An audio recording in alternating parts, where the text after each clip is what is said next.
പുസ്തകം വായിക്കാം. കിടന്നുറങ്ങാൻ പോകുന്നത് കിടന്നുറങ്ങുന്ന തന്നെ പണി, അല്ലാണ്ട് പുസ്തകം വായിക്കാനില്ല. അപ്പോൾ അവിടെ ചെറിയൊരു ജനൽ മാത്രമേ ഉണ്ടാവുള്ളൂ. അപ്പോൾ നമ്മൾ ശരിക്കും നമ്മളെ കാരണവന്മാർക്ക് ഈ വലിയ ജനൽ ഉണ്ടാക്കാൻ പൈസ ഇല്ലാതെ കൊണ്ടാണോ ചെറിയ ജനൽ ഉണ്ടാക്കിയത്? അതല്ല, ചെറിയ ഒരു എയർ സർക്കുലേഷനിലൂടെ ധാരാളം കാറ്റ് കയറി വരും.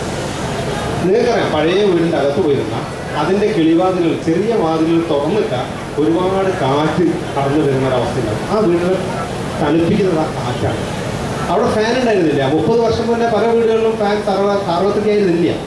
ഈ പറയുന്ന ഗ്ലോബൽ ഹീറ്റിങ്ങോ കോൺക്രീറ്റ് ഹീറ്റിങ്ങോ എന്തിനൊക്കെ ബന്ധപ്പെട്ടതാണെങ്കിൽ പോലും ഇപ്പോൾ ഫാൻ ഇല്ലാതെ നമുക്ക് സ്ഥലത്ത് ഇരിക്കാൻ പറ്റില്ല. അപ്പം ആ വീട്ടിലെ ചെറിയ ജാലകത്തൂടെ വന്ന നനുനനുത്ത കാറ്റ് അതിൻ്റെ ഉള്ളിലെ കല്ലിനെയും മരത്തിനെയും അതിൻ്റെ ഉള്ളിൽ നമ്മളെ തണുപ്പിച്ചിട്ടുണ്ടായിരുന്നു. ഒരു തലമുറ മുഴുവൻ ആ വീട്ടിൽ സുഖമായി ജീവിച്ചിരുന്നു. അവരെല്ലാ കാര്യങ്ങളും നിർവഹിച്ചിരുന്നു. പക്ഷെ നമുക്കത് ഇപ്പം നിഷേധിക്കപ്പെട്ടു. അപ്പം നമ്മൾ പറയും ആ പഴയ വീട്ടിൽ ഇപ്പോൾ പുതിയ വീടുണ്ട്. ഞാൻ പലപ്പോഴും പല സ്ഥലത്തും ചെല്ലുമ്പോൾ പല ആൾക്കാരോട് ഈ വീട്ടിൽ താമസം ആകെ പ്രശ്നമായിട്ട് പുതിയ വീടുണ്ടാകും. ഞാൻ പറയും, നിങ്ങൾ ഈ കോൺക്രീറ്റ് വീട് ഉണ്ടാക്കുന്നതിന് മുമ്പ് നിങ്ങൾ ആ താമസിച്ച വീട്ടിൽ ഒന്നുപോയി താമസിക്കുക.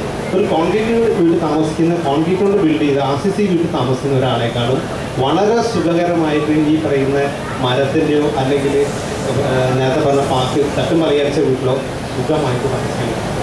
അപ്പോൾ അങ്ങനെ വരുമ്പോൾ നമ്മുടെ ഈ ഒരു കൺസെപ്റ്റ് എങ്ങനെയാണ് മാറി മറിയുന്നത്, എന്തുകൊണ്ടാണ് മാറി മറിയുന്നത്? അപ്പോൾ പഴയ വീടുകൾ തുടരുത് എന്ന് നമ്മൾ പറഞ്ഞ് അതിനെ ഏതെങ്കിലും ചുറു വിലക്കി ഏതെങ്കിലും ആൾക്കാർക്ക് കൊടുക്കും. ഒരു 1.5 ലക്ഷം രൂപയൊക്കെ എത്രയോ ക്യൂബിക്ക് മരം ഒന്നായിട്ട് പൊളിച്ചുകൊണ്ടു. ഈ നമുക്കറിയാം, ഈ പല ഭാഗത്തും പിന്നെ വീടുകൾ പൊളിച്ചിറക്കി അതിൻ്റെ മരങ്ങൾ പുറത്ത് വെക്കാൻ വെച്ചിട്ടുണ്ടാകും. അത്തരം മരങ്ങൾ കളക്ട് ചെയ്ത് നമുക്ക് മനോഹരമായ വീടുകൾ ഉണ്ടാക്കാൻ പറ്റും. ആ മരം ഇന്ന് മലേഷ്യയിൽ നിന്നുള്ള മരത്തിനേക്കാളും നല്ലതാണ്. അപ്പം അങ്ങനെ വരുമ്പോൾ ഈ പഴയ വീടുകളെ എങ്ങനെ സമീപിക്കണം?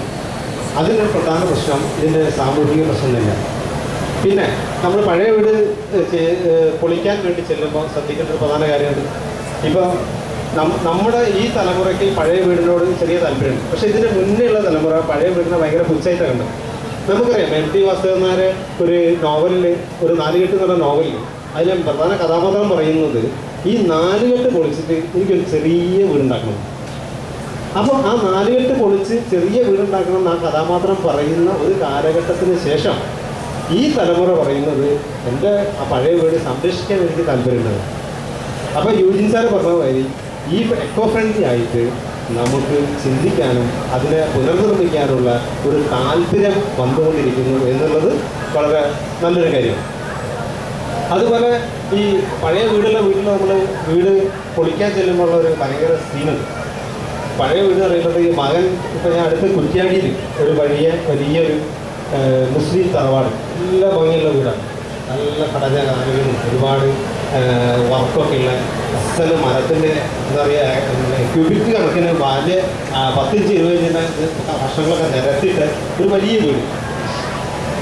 ആ വീട് പൊളിക്കാൻ, ആ വീടിൻ്റെ അടുത്ത് ആ വീട് പൊളിച്ചിട്ട് അവിടെയുള്ള നമ്മുടെ സുഹൃത്തിന് പുതിയ വീടുണ്ടാക്കും.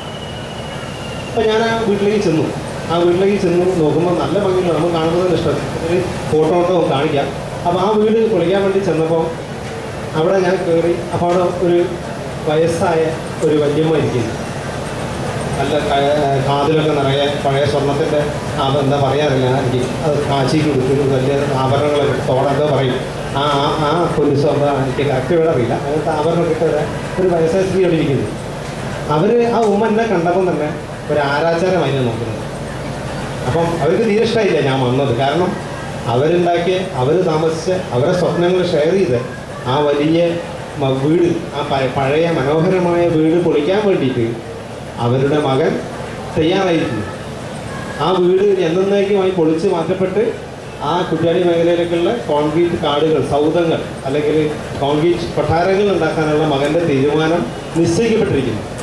ആ വീടിനെ തകർക്കാനുള്ള ആരാചാരമായിട്ടാണ് ഞാൻ വരുന്നത്. അപ്പോൾ അവർക്കത് സഹിക്കാൻ പറ്റില്ല. എന്നെ കാണുമ്പോൾ തന്നെ ഭയങ്കര ദേഷ്യം. ഞാൻ മുഖത്തേക്ക് നോക്കുന്നില്ല, മുഖം എത്തിക്കുന്നു. അപ്പോൾ ഞാൻ ഇങ്ങനെ ചെന്നു.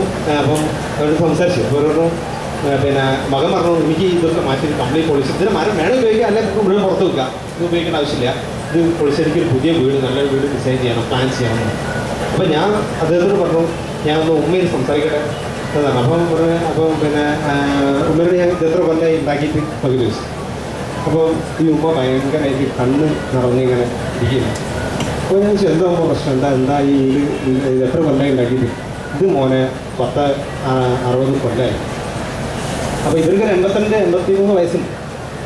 അവരിങ്ങനെ ഞാൻ ചോദിച്ചാൽ ആ വീട് ഇത് പൊളിക്കുന്നത് ഓൻ്റെ പൂതിയാണ്, ഓൻ പൊളിച്ചോട്ടെ, ഞാൻ അവനോട് 1.5 ഏക്കർ സ്ഥലമുണ്ട്, അപ്പുറത്തൊരു വീട് അവൻ ഉണ്ടാക്കിയാൽ പോരെ, ഇത് ഓൻ്റെ ഉപ്പ ഉണ്ടാക്കിയ വീടാണ്, ഇത് ഓൻ പൊളിച്ച് കളഞ്ഞിട്ട് ഓനിവിടെ എന്ത് കൊട്ടാരം ഉണ്ടാക്കിയാലും എനിക്കൊരു സുഖം ഉണ്ടാവില്ല എന്ന് ആ 82 വയസ്സായ ഉമ്മ ഹൃദയ ഭേദകമായിട്ട് എൻ്റെ അടുത്ത് പറയുമ്പോൾ അവരെ കണ്ണ് നിറയും.